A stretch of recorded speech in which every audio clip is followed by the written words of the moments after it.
The Where Our Minds Wander podcast may contain sensitive content. Listener discretion is advised.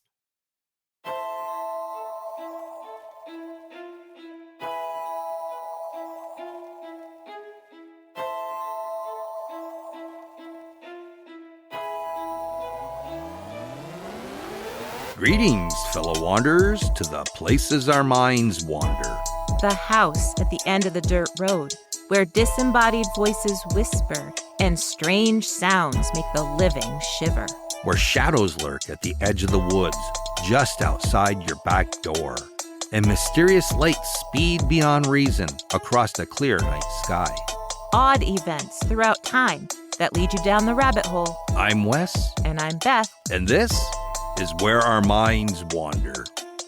Hello and welcome to Where Our Minds Wander, all you fellow wanderers. Thank you for joining us. Hello, everyone.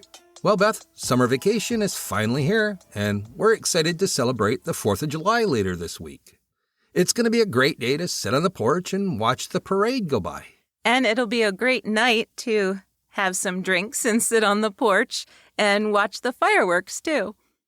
That it will be. I cannot wait. And for those of you like us who will be celebrating the 4th, we wish you all a safe and fun-filled day. Yes, we do. Just be careful of sparklers. They bite. That they do. Just be careful of the home fireworks. Yes. You don't want to go to the hospital with missing digits and burns. All right, dear. Do you want to get us started tonight? Yes, of course. So, as you know, I've been volunteering at the local historical society for a month or two now, and one story that I came across in their archives that I thought was really cool was about the female lighthouse keepers that we had in our area in the 1800s. So I didn't know this, but apparently after the Civil War, our government offered lighthouse keeping jobs to wounded veterans. And quite often, it was their wives who took over after their husbands passed away. So I thought that was pretty cool. And it got me thinking, though, I don't think we've done a haunted lighthouse story. I mean, we did the Flannan Isle lighthouse mystery, but that wasn't necessarily a haunting. But there aren't any haunted lighthouses in our area that I know of. So I decided to look at the state known for lighthouses, Maine, where there are plenty of lighthouses that are said to be haunted. Well, you know, we do have the Valcour Island Lighthouse here, but I've never heard of any stories of it being haunted.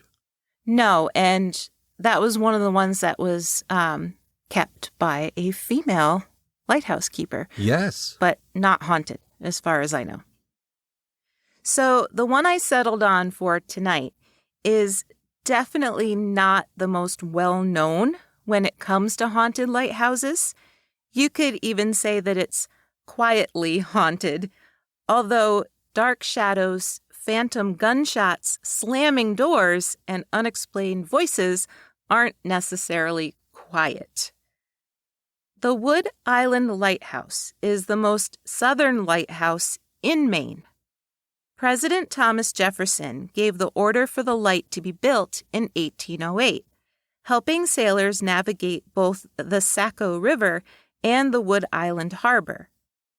According to MaineLighthouseMuseum.com, the original structure on the small 35-acre island was made out of wood, and it stood 45 feet tall, and it cost $4,750 to build. The very first lighthouse keeper, Benjamin Cole, was paid a yearly salary of $225. He was a former sea captain in the Revolutionary War, but he only lasted a year as the light keeper. By 1835, the wooden structure was no match for the Maine weather, and according to NewEnglandLighthouses.net, John Chandler, who was lighthouse superintendent, said it was rotten and rocked in rough weather. But it wasn't until 1839 when President Buchanan ordered its replacement with a 44-foot-tall granite tower with a base of 20 feet. At the top was a 10-sided lantern, reachable by the classic spiral staircase. A small clapboard house with a gabled roof was attached at the southwest side of the tower. The main house originally had a porch with 8 supporting columns. It was a quaint, picturesque place to live, and the mainland town of Bidford Pool was less than a mile away. But the life of a lighthouse keeper wasn't easy, as I'm sure you all know. Ebenezer Emerson, known as Uncle Eben, was keeper of the light from 1861 to 1865. An abolitionist, staunch Republican, and former sailor, Uncle Eben was well-liked and well-respected. On March 16, 1865, at 1 o'clock in the morning, a storm was raging. Uncle Eben got up, did his rounds, and then went outside to finish up his duties. That's when he thought he heard a human voice. Grabbing his rowboat, he struggled to launch it into the surf, which proved to be too much for him. So he literally ran to his nearest neighbors, a fisherman living on the island. Together, they managed to get the boat in the water and floundered in the rough seas and fog, battered by waves and lashing rain. Eventually, they spotted a brig, the Edith Ann, that had run aground on Washburn Ledge. Full of sugar and molasses, bound for Portland, the Edith Ann was in serious trouble. Without hesitation, Uncle Eben was able to get his rowboat close enough to somehow climb aboard the shipwrecked brig. He ordered the terrified sailors to get into the smaller boat that was still winched above the deck and for someone to cut the rope. And yet, Uncle Eben could still hear humans in distress, their screams echoing through the surf. Thinking there must be someone trapped below deck, he rushed down the stairs and, to his dismay, caught sight of 2 very scared and very vocal guinea pigs. He stuffed one in each pocket and ran back upstairs. Uncle Eben jumped back into his rowboat and made it safely back to his lighthouse, as did all of Edith Ann's crew and the 2 guinea pigs. I love that. It's so strange. Those are some loud guinea pigs. Thomas Henry Orcutt was the lightkeeper from 1886 to 1905. He lived at the lighthouse with his wife and their dog, Sailor. Sailor was pretty incredible. He was known to actually perform some of Orcutt's jobs for him. It was customary for passing ships to signal the lighthouse, and the keeper was supposed to ring a bell in response. Well, one time, when a tug went unheard by Orcutt, it was Sailor who ran over to the bell and pulled the rope himself. From then on, it continued to amaze ship captains and passengers alike as they sailed by to see a border collie ringing the lighthouse bell. Well, I bet that made their day. I found a great picture of it. I'll put it on Facebook, of the dog standing there with the rope in his mouth pulling the bell. It's really cool. But unfortunately, overshadowing Sailor's commendable act is the story of Frederick Milliken. Milliken, who was game warden, a lobsterman, and the part-time sheriff, lived on Wood Island with his wife and 3 children, relatively close to the lighthouse. When he was approached by 2 drifters, Howard Hobbs and William Moses, about renting out his chicken coop shack for them to stay in while they tried their luck at fishing, he was hesitant at first. But eventually they settled on a rental amount and the 2 men moved in. According to the Wood Island Lighthouse website, Hobbs and Moses were able to cook their own meals on the first floor, and they slept in the second-story loft. So this was a chicken coop that was quite large. They called it a hennery on one site that I looked at.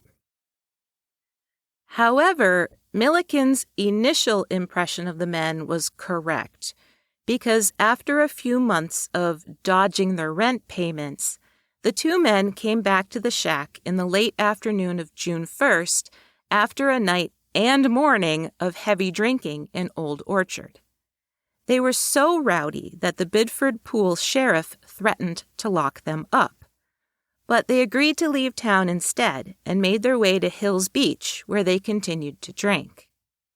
They arrived back on Wood Island around 4:30 p.m. to find Milliken waiting for them as they docked their boat. Milliken asked them to come up to his house and square up their rent. At first, Hobbs kind of brushed him off and continued walking towards the chicken shack.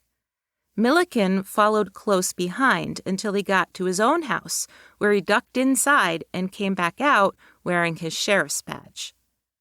Hobbs and Moses had gone into the shack and then reemerged as well. Hobbs carried his .42 caliber repeating rifle, telling Moses that they would talk to Milliken, then go shoot some birds.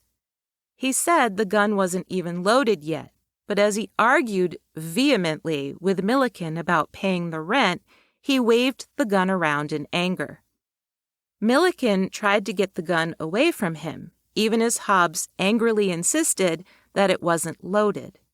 But as Milliken reached for it, Hobbs took aim and shot him point blank in the stomach. Milliken's wife, who had watched the whole thing, and Moses, carried the gravely injured Milliken into his house. Then Moses took off into town to get the doctor. Hobbs entered the Millikens' house, apologizing profusely and asking what he could do to help. He took Milliken's boots off for him, but when Mrs. Milliken asked him to please give her the gun, his demeanor turned and he threatened to shoot her as well. Thinking quickly, Mrs. Milliken was able to convince him to go to the Lighthouse to ask Keeper Orcutt for help. Milliken died within the hour, and Orcutt tried in vain to convince Hobbs to give himself up to the authorities. Instead, Hobbs ran back to the chicken shack and ended his own life. The Biddeford Daily Journal ran the following headline on June 2, 1896. Shot another, then himself. Murder and suicide at Wood Island yesterday. Repeating rifle the weapon. Howard Hobbs killed Frederick W. Milliken. Bullet in his own brain. Liquor mainly responsible for the tragedy. Now, the hauntings at Wood Island Lighthouse, like I said, aren't super well known. But for subsequent lightkeepers and their families, as well as current volunteers at the lighthouse, the hauntings are a frequent occurrence. One keeper in 1905, named Charles Burke, came to Wood Island right after Milliken passed away. He was so convinced that he was seeing and hearing ghosts there that he actually abandoned his post and fled to the mainland, where he spent the night in a boarding house. The next day, he allegedly jumped from the boarding house window. Now, some might say that he was suffering from mental health issues that were exacerbated by the solitary life he led at the lighthouse. This could be entirely true, but since he did report strange experiences at the lighthouse, no one is really sure. According to NELights.com, there are several spirits still attached to the Wood Island Lighthouse, including Hobbs, Milliken, and Milliken's wife. But with a 216-year history, it could be any of the 39 keepers who are stationed there. To begin with, people have heard unexplained sounds coming from the chicken shack, including anguished moaning. Attributed to the spirit of Howard Hobbs, it could be a residual haunt. Although some paranormal investigators have claimed to have caught EVPs in which a voice is apologizing for having done something wrong. locked doors tend to open inside the keeper's quarters. There was one story I found where the son of one of the keepers even nailed one of the doors shut after it kept opening despite them thinking that it was firmly locked. The nails, allegedly, made no difference. When he returned to the room, the door was ajar. To this day, there are often reports of the sound of doors slamming shut, even when all of the doors are already shut and locked. Strange lights are seen on the property as well, orbs and random flashes that don't seem to have any source. Disembodied voices are frequently heard as well as the unmistakable sound of gunshots. People have captured photographs of unexplained dark, shadowy figures around the lighthouse and on its walkways.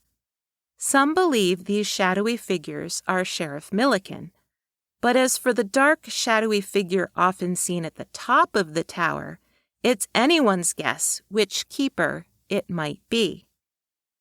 The apparition of a woman has also been seen, which people often assume is Sheriff Milliken's wife. But again, it could be any one of the many wives who lived on the island with their keeper husbands. One of the more recent wives actually said she felt herself bump into someone while she was putting things away in a closet, only to find no one was there. Today, the Coast Guard maintains the light beacon of Wood Island Lighthouse, while the Friends of Wood Island Light maintain the buildings, which include the main house, the oil house, a storage structure, and a wooden walkway. According to the Wood Island Light website, several volunteers with the Friends have experienced objects being moved on them. The website offers this tantalizing information without any specific details, though. The Friends also lead tours of the lighthouse and the island, and their website has some pretty cool features, like a webcam that I was addicted to one afternoon that faces the house and the water. I spent a good 10 minutes the first time I checked it out, just mesmerized by the waves crashing on the shore and the seagulls winging by, and by the black spider that ran across the lens and looked like a shadowy, spectral deer running across the lighthouse yard. It was pretty wild. I mean, I knew it was a spider crawling across the lens, but if I didn't know better, it really did look like a four-legged deer running across the yard. Right. It was cool. So that's what you were doing the other night when I asked you, and you said, well, I'm watching a lighthouse webcam. That's exactly what I was doing. Nice. And I thought it had something to do with Amy Bruni on some paranormal event. No, I was trying to have my own paranormal event by watching the lighthouse webcam. Very nice. And I also thought I would wait till it got a little bit dark because people are saying they see orbs and flashes of light and stuff. Mm-hmm. So I checked back a couple hours later when it was getting dark, and it was cool to see the lighthouse, the light flashing. But, you know, it was too dark to see anything else. There was no way I was going to see anything else. So. Well, you tried. I did try. So, alas, I didn't see any phantom lights or shadowy figures. But I have to say, in all honesty, the weathered 2-story clapboard house looks like something out of a scary movie. The lighthouse itself. It's sitting all isolated on this island, and it's very weathered, and it was cool. So anyway, that is the Wood Island Lighthouse. Yeah, I love old lighthouses. It's neat. They are. They're beautiful, but they have this creepy look to them at night. Yeah. And there's no way I would have ever wanted to be a lighthouse keeper. That was a tough-ass job. Well, yeah, and you're responsible for absolutely everything. And if you're injured or if you're sick, then your wife would have to do it. It's pretty amazing. I will put the direct link to the webcam in our show notes so that people can check it out. And if you see me staring at a lighthouse with the waves crashing, you'll know what I'm looking at. I'm looking for ghosts. Hey, you never know. You never know. I could while away many hours. But the one time that I'm about to turn it off and I see something, that's why you have to watch all the time. Right, but if you don't take a picture of it, it's just a story. There's no evidence there. Well, that's true. Oh, that's sad. Yeah. You can tell everybody I saw a ghost, but you can't prove it. Right. Oh, well. Bummer. I know. Way to bring it down. All right, everybody. We'll be right back after this quick break.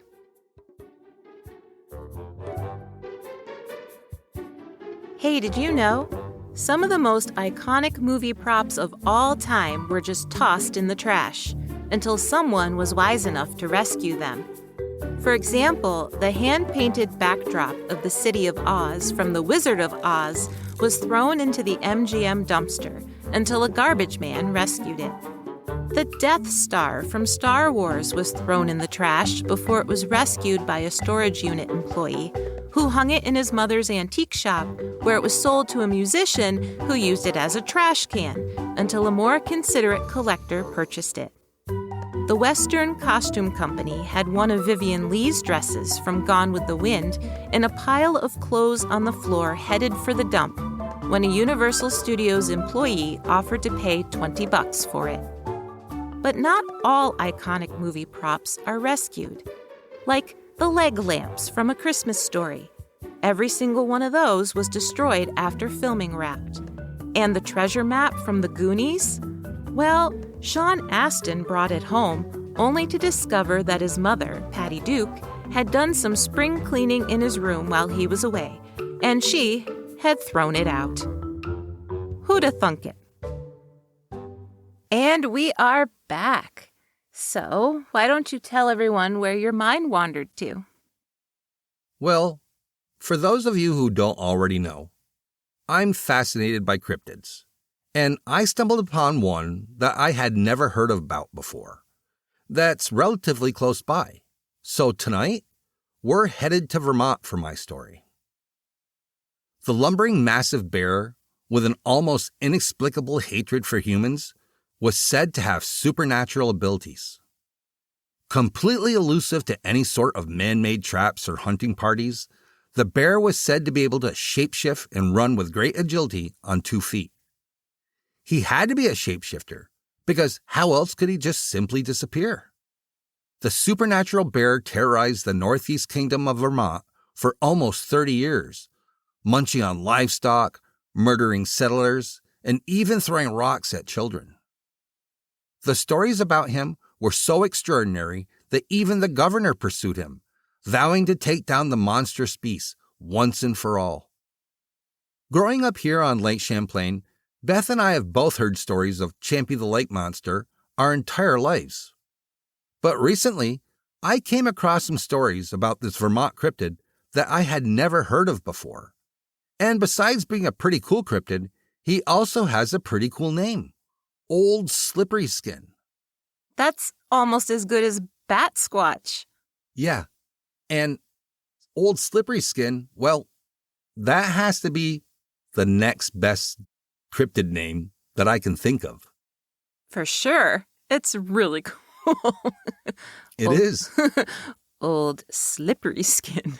It kind of rolls off your tongue like Bat Squatch. It does. He got his cool name from the whole shape-shifting aspect of his story. Some people said that he must have shape-shifted right out of his skin and turned into something else entirely different. So to begin with, the Northeast Kingdom of Vermont, which spans 2,030 square miles, is made up of 3 counties, Essex, Orleans, and Caledonia, which all sit between the Green Mountain Range and the Connecticut River. Altogether, the Northeast Kingdom has a population of a little under 65,000, and to this day, 80% of the area is still forested. For anyone who goes to the Northeast Kingdom, they're in for a real treat, The Green Mountains offer all kinds of trails and breathtaking views, from waterfalls to panoramic vistas of lush green forest and other distant peaks. But there are also some wild animals to contend with, like timber rattlers, black bears, moose, coyotes, and bobcats. And in the late 1700s until about 1820, there was Old Slippery Skin.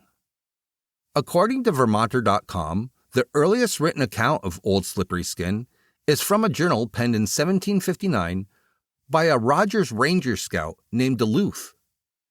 During his return from the raid on the Abenaki tribe at Fort Odenak, the group passed by Memphremagog Bay. And he wrote in his journal that they, quote, were ever being annoyed for not reason by a large black bear who would rain large pine cones and nuts down upon us from trees and ledges. The Indians, being also disgusted and know him, call him Wajuk or Wet Skin. First, I want to say that while I was researching this story, I looked for stories of Old Slippery Skin in databases for the Mohican people, since there were 4 Mohican Rangers with Duluth, as well as in the Abenaki myths. Then I looked at the Wabanaki Confederacy for any mention of Wajuk, and I came up totally empty. Now, that doesn't mean that the native people in that area didn't tell stories about Old Slippery Skin, but it does make me wonder if they made up the stories to scare off settlers, which we've seen before, rather than it being a traditional story. But then again, I could be totally wrong, and there could be actual native myths about Old Slippery Skin. I just wanted to be clear that I couldn't find any. Second, I'm thinking that many of you listening are probably thinking that the knocking pine cones and nuts down from the trees might sound like typical bear behavior, but I'm going to ask that you stick with me because Old Slippery Skin did a lot more than that. According to NewEnglandFolklore.com, he was seen knocking over fences, tramping methodically through cornfields, and killing livestock. He seemed to have a taste for cows and sheep. As settlers set out traps to try and catch him, he allegedly triggered the traps with fallen logs that he either threw into the traps or placed into the traps very carefully. And he liked to get revenge in all kinds of ways, from filling their sap buckets with rocks to placing large boulders in their cornfields. He also liked to push over recently stacked wood piles. If hunting parties dared chase him, he was known to roll logs down upon them, and he targeted children by throwing stones at them. But specifically, there were 5 towns that dealt with Old Slippery Skin more than any others.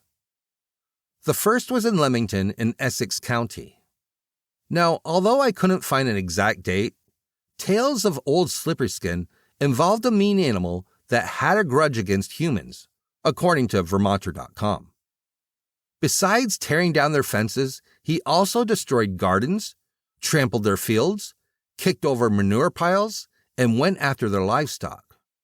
Reports said that he always ran on 2 feet like a human, but at incredible speeds. He left tracks as big as wagon wheels, and he could, and did, squeeze the sap out of perfectly good maple trees.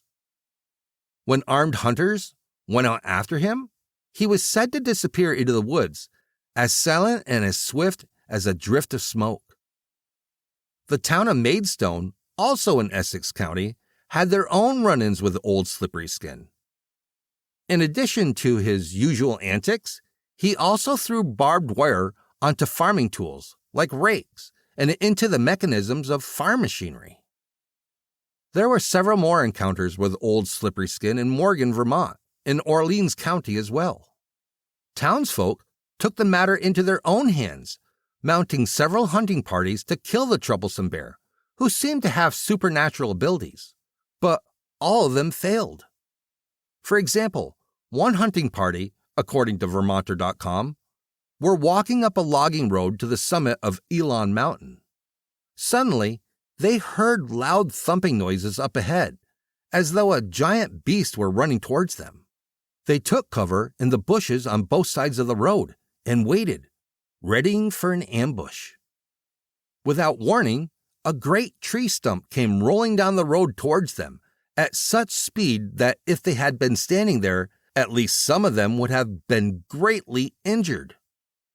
Taking it as a sign that they shouldn't antagonize the creature any further, they called off the hunt. 13 miles away in Westmore, Vermont, on the shores of Lake Willoughby, a group of German clergymen were enjoying a picnic. They heard Old Slippery Skin before they even saw him, crashing through the woods towards them, bellowing an angry roar. As the clergymen scattered, Old Slippery Skin trampled their picnic area before running off. When the terrified men regrouped, they were upset to discover that one of their party was missing. And the site of their picnic was now littered with torn and bloody clothing, as well as some sort of disturbing matter that they could only assume was the remains of their lost friend. They notified the local authorities, who determined that the mutilated remains were actually the remains of several cheese strudels that the men had been enjoying as their picnic meal. However, the missing clergyman wasn't found for several months. He apparently resurfaced in Chicopee, Massachusetts. How he escaped Old Slippery Skin or ended up 206 miles away is still a mystery. But some people believe that he had used the attack as an excuse to flee from an unhappy life. Other hunting parties were formed in Victoria, Vermont, back in Essex County. They were fed up with Old Slippery Skin, stampeding at their cattle, dragging trees through their cornfields, flattening their corn, and throwing stones at their children. But they found hunting him just as difficult as everyone else had. According to Vermonter.com, one account stated that the bear would back right back into the tracks of his forward movement with such accuracy and precision that no one who did not suspect the trick would see any signs of a reverse movement, until the bear came to some large rock or knoll, then give a long leap onto a bare spot and move off in a direction diverging from that just pursued. News of Old Slippery Skin reached Governor Jonas Galusha, and the experienced hunter decided to do something about it, vowing to hunt down and take out the menace once and for all. Jonas Galusha, a farmer and innkeeper, was first elected into office in 1781, where he served as Bennington County Sheriff until 1787. From 1793 to 1798, he was a member of the Governor's Council, in addition to being a county assistant judge off and on between 1795 and 1805. By 1809, he was governor of Vermont, and as far as I can tell, he made his pledge to rid Northeastern Kingdom of the bear-like menace sometime between 1809 and 1813. I should also mention that he just happened to be up for re-election when he made this bold statement. Galusha arrived in Maidstone with a group of similarly eager men. Old Slippery Skin had been spotted the day before his arrival, pushing over haystacks and stealing a ham from a smokehouse, according to Vermonter.com. When Galusha was ready, he doused himself in an ointment that he claimed contained the scent of a female bear. Then he entered the woods, armed and ready. According to the Vermont Daily Chronicle, the group hadn't traveled too far into the woods when they came upon the massive bear, looming out of the shadows. As soon as Galusha locked eyes with the creature, it took off after him, running with incredible speed and uncanny agility, darting through the forest with ease. The rest of the party barely had time to register that the bear was on the run, and yet they scattered in fear. Not a single one of them got off a single shot. As they waited nervously at the edge of the woods, not really sure what to do, Governor Galusha came barreling out of the tree shouting, "Out of my way, boys, I'm bringing him back alive." However, no matter what he did, Galusha wasn't able to catch up with Old Slippery Skin, and the bear vanished into the wilderness without a scratch. Galusha, by the way, lost his election to Martin Chittenden soon after. And then all the encounters with Old Slippery Skin seemed to just stop around 1820. Perhaps the old bear had died, or perhaps he had moved on to other places. But was Old Slippery Skin even a bear? Some cryptozoologists don't think so, although the idea of a shape-shifting cryptid bear creature is kind of cool. Some people suggest that perhaps he was really a Bigfoot, and they point out all kinds of evidence from the stories to back up their theory. First, everyone who encountered Old Slippery Skin said that he ran on 2 feet at tremendous speed. That's something a bear can't do. And he also seemed awful dexterous for a creature without opposable thumbs, like throwing rocks or dropping rocks into maple syrup buckets. Rock throwing and tree throwing, or stump rolling, are things generally attributed to Bigfoot. However, the descriptions of Old Slippery Skin didn't really fit the bill. He was always described as a very large black bear. It's been almost 200 years since Old Slippery Skin was out roaming the woods of the Northeast Kingdom. So if you're out that way, go ahead and enjoy the pristine scenery and hiking opportunities with peace of mind. But just to be on the safe side, I would recommend that you don't picnic on cheese strudels. I mean, after all, you don't want to tempt fate. Or bring your cows or sheep. Leave those at home. I don't know who brings cheese strudels on picnics anyway. I don't know who brings cows and sheep on picnics. Well, nobody. But I was saying, isn't that all the things he liked to eat? Well, yeah. Yeah, so don't bring those with you. I like the theory, though, that he could have actually been a type of Bigfoot.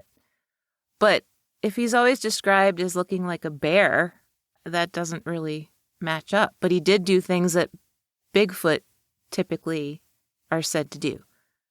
Throwing things and... Yeah, there are similarities between what he did and what Bigfoot supposedly does. Maybe he was a Bigfoot who liked to wear a bear suit. Maybe he was a Bigfoot that shapeshifted into a bear. That makes more sense, actually. It could quite possibly be. Well, they said he was a shapeshifter, right? Right. So, wow. You So, just blew my mind. being a shapeshifter, he knew people were around, so he shapeshifted into a bear, and then, when they left, he shapeshifted back into Bigfoot. That makes sense. Wow. I mean, there's no reason why it couldn't be. Right. It's just a theory. It's a darn good theory. I can't believe I've never heard about him. I mean, I grew up here just as much as you did. Well, yeah, it's Vermont. It's not that far away. We can see it across the lake. But, you know, we're not out stomping around the forest of Vermont either. Right, and definitely not the Northeast Kingdom. That's way up there. Yeah. Yeah. So, it's just as good as any other place for a Bigfoot to hide out. Yeah, definitely. Well, who knows? Yeah, we say that a lot. Who knows? All right, Beth, is there anything else you'd like to share with our listeners before we wrap up this episode? Yes, you can always check out our sources in our show notes. If you'd like to know more about the Wood Island Lighthouse or Old Slippery Skin, it's a great jumping off point if you would like to do some more research on your own. And with that said, join us again next week for an all-new episode of Where Our Minds Wander. See you soon.